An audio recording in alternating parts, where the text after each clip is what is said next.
Ótima segunda-feira, uma excelente semana a todos, uma semana especial, afinal de contas, é a semana de Libertadores. Na próxima quinta-feira, Cerro Porteño e Fluminense se enfrentam no Paraguai. Inclusive, já estou partindo para Assunção para mais uma cobertura em loco para vocês aqui no canal do Lessa e que seja uma cobertura, mais uma cobertura vitoriosa. Se você estiver assistindo esse vídeo aqui bem cedinho, até ali às 9 da manhã pelo menos, estarei neste momento me deslocando para Assunção, para iniciar essa cobertura e já a partir deste segundo, portanto, falando direto do Paraguai. Até lá, outras notícias importantes que eu vou trazer aqui para vocês neste vídeo, e eu te peço para não se esquecer, por gentileza, se você puder, se você quiser, deixar o seu like, seu comentário, se inscreva aqui no canal do Lessa, indique o canal para todo mundo que você conhece, nos grupos do WhatsApp, é muito importante. A ajuda de todos vocês, estamos muito próximos de alcançar essa tão esperada marca de 100 mil inscritos. Já chegamos ali a praticamente 95 e juntos vamos chegar lá, conto muito com vocês. Então, bora começar esse dia, essa semana, muito bem informado sobre o Fluminense. Apurou, confirmou, publicou, emplacou! E eu só acredito no Lessa! Bom, para começar, uma declaração o tanto quanto infeliz do presidente do Sampaio Corrêa, o Sérgio Frota, né, justificando a venda do mando de campo para o jogo entre Fluminense e Sampaio Corrêa, o jogo de ida, né, da terceira fase da Copa do Brasil. E ele disse o seguinte: o Fluminense é campeão da Libertadores, mas não tem apelo aqui. Se fosse Flamengo, eu não faria, a venda do mando no caso, nem Vasco, mas o Fluminense não tem torcida.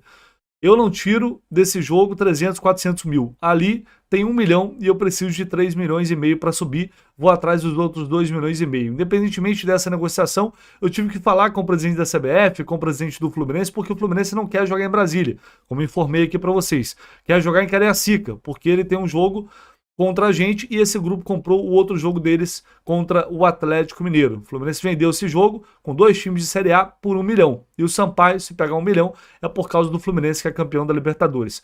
Mas ainda não tem nada certo. Bom, vamos lá. O Sérgio Frota, ele acaba sendo um tanto quanto indelicado e não faz muito sentido. Eu nem vou entrar no ponto de discutir aqui se tem mais torcida do que rival X ou Y. Não é nem esse o ponto da discussão.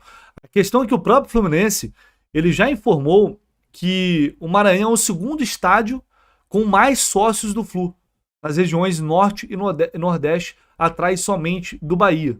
Inclusive, em 2020, quando o Fluminense foi jogar lá pela última vez, foi recebido com muita festa no aeroporto.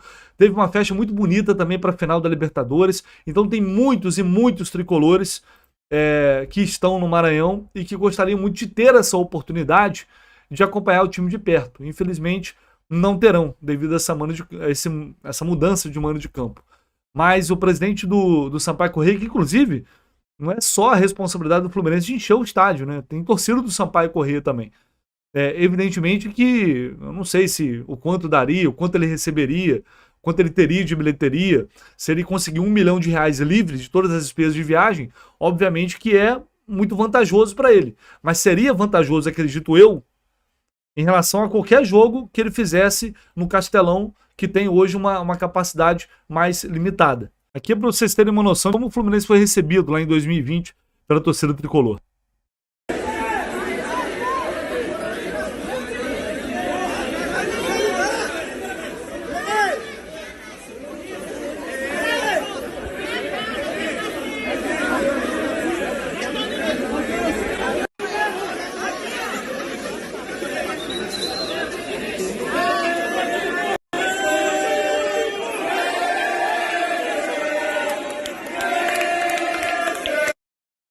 Bom, tá aí pro presidente do Sampaio Corrêa, Sérgio Frota, o Fluminense não tem torcida no Maranhão.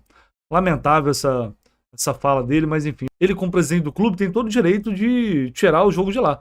Mas essa justificativa é completamente desnecessária e ridícula. O Fluminense tem sim uma enorme torcida no Maranhão e poderia fazer uma bela festa lá no Castelão com toda certeza. Só recapitulando, o Fluminense espera levar para Cariacica os 2 jogos contra o Sampaio Corrêa, contra o Atlético Mineiro, os 2 jogos no Espírito Santo às 4 da tarde, no dia 1º e no dia 4 do próximo mês. Vou trazer para vocês aqui um trecho dos bastidores, do discurso do Felipe Melo, bastidores divulgado pelo Fluminense, o discurso do Felipe Melo antes do clássico contra o Vasco, mais um grande discurso do Felipe Melo, líder desse time, cumprindo como sempre um papel muito importante ali no vestiário.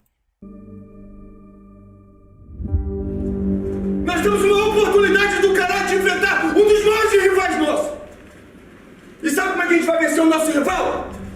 É tanto dentro de campo, encarando como arena, é combate, é um ajudando o outro, é concentração 90 minutos e vivendo o jogo com a armadura. Hoje começa o nosso campeonato. E não importa, é deixar tudo dentro de campo, ajudar, família, e depois a gente vai comemorar essa vitória. E aí quando ele sai, ele vira praticamente um técnico, o segundo técnico lá no Diniz na beira de campo.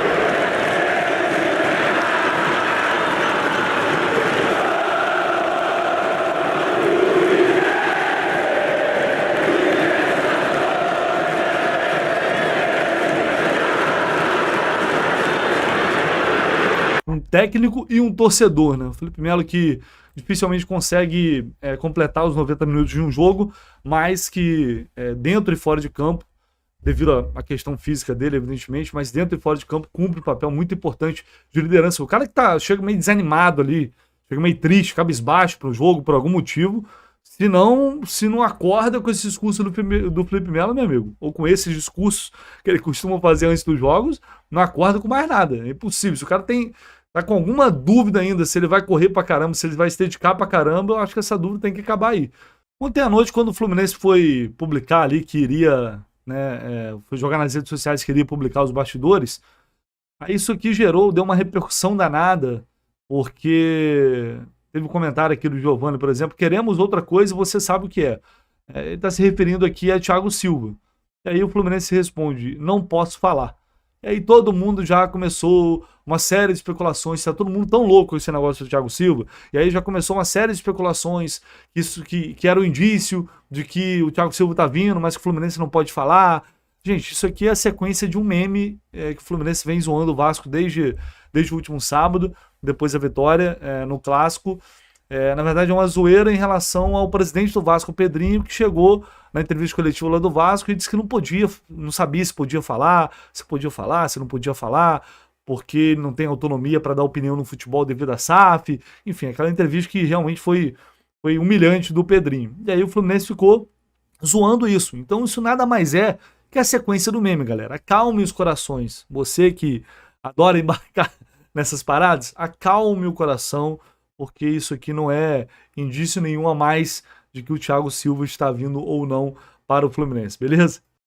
E aí, pra gente fechar, nosso Renan Reis, Laranja Tricolor, como sempre, fazendo um grande trabalho nas redes sociais, ele postou esse vídeo aqui do Marcelo, falando 8 ações defensivas, grande partida do lateral esquerdo tricolor. Aliás, não só isso, tem mais aqui: uma assistência, um passe decisivo, uma grande chance criada, 8 ações decisivas. Foi realmente uma partida incrível do Marcelo nesse jogo, jogou demais, e não só na frente, dando aquele passe maravilhoso, falar de passe, né? Não é cruzamento, foi um passe pro Paulo Henrique Ganso fazer o gol. Foi um jogo realmente assim, talvez, não sei se foi a melhor, acho que não foi a melhor atuação, mas certamente está entre as melhores atuações do Marcelo com a camisa do Fluminense desde que ele voltou, na minha opinião. Assim, olha o bote, a forma como ele se dedicou na marcação também, na roubada de bola, aparecendo na frente, atrás. É claro que aquele lado direito do Vasco ali, eu tava oferecendo, tinha espaço ali para jogar, é verdade.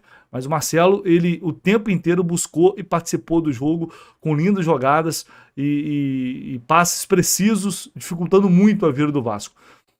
É o Marcelo que a gente quer ver, é o Marcelo que a gente torce para ver mais ao longo da temporada, que evidentemente, fisicamente, em algum momento vai deixar a desejar, na marcação vai deixar a desejar em algumas situações, porque a gente sabe que o Marcelo não é um marcador, mas, gente, não tem jeito. Com a bola no pé, é diferenciado, é muito acima da média que a gente tem aqui. Tem um passe que ele dá pro John Kennedy, que é brincadeira, eu acho que é esse agora. É brincadeira esse passe aí, meu. É piada isso. Mas, enfim, é um cara que, com a bola no pé, é gênio, não tem jeito. Então, se ele estiver bem fisicamente, jogou um jogo corrido, disputado, 90 minutos, enfim, é um jogador que, estando na sua melhor forma, desequilibra demais. Eu não queria falar só do Marcelo também, não. De Paulo Henrique Ganso, que mais uma vez fez uma grande partida, principalmente quando teve perna no primeiro tempo para correr. O esquema do Diniz, o estilo de jogo do Diniz passa muito pelo Paulo Henrique Ganso, depende muito dele estar bem. E nesses últimos jogos, depois que ele voltou de lesão, ele tem jogado muita bola. Outro jogador muito importante para o Flu, assim como Samuel Xavier. Eu gostaria de destacar aqui. Samuel Xavier é um dos jogadores mais regulares desde que o Diniz assumiu o comando do Fluminense. Estou falando de regularidade, não estou falando que é o melhor jogador, mas de regularidade. É um jogador que, quando está em forma também e está bem, faz uma diferença absurda. Nesse jogo deu mais uma assistência para o Martinelli fazer o gol. São atletas que dão sinais de que tecnicamente o time está evoluindo, tecnicamente o time está crescendo. E tomara que continue nessa crescente, porque isso vai determinar o sucesso do Fluminense na temporada. Além de uma evolução coletiva, uma evolução técnica. O time fez jogos tecnicamente ruins recentemente. E a forma como esses jogadores atuaram contra o Vasco, a mim, pelo menos, anima bastante. Tem gente devendo ainda, tem gente que não está atuando ainda no seu melhor nível. A gente pode citar aqui o André, a gente pode citar Germancano e o próprio Ares, que nos últimos jogos deu uma caída, caiu um pouquinho o rendimento. Mas eu acho que o time está dando sinais de que aos poucos está reagindo, está encaixando, e eu acho que esse jogo diante do Cerro Porteño vai ser mais um teste de fogo nesse sentido. Beleza, galera? É isso, deixe seu like e se inscreva no canal do Lessa. Conto com vocês, vamos para Assunção buscar mais uma vitória na Libertadores, buscar a liderança dessa chave, um jogo importantíssimo para a sequência do Flu na temporada. Grande abraço, tamo junto!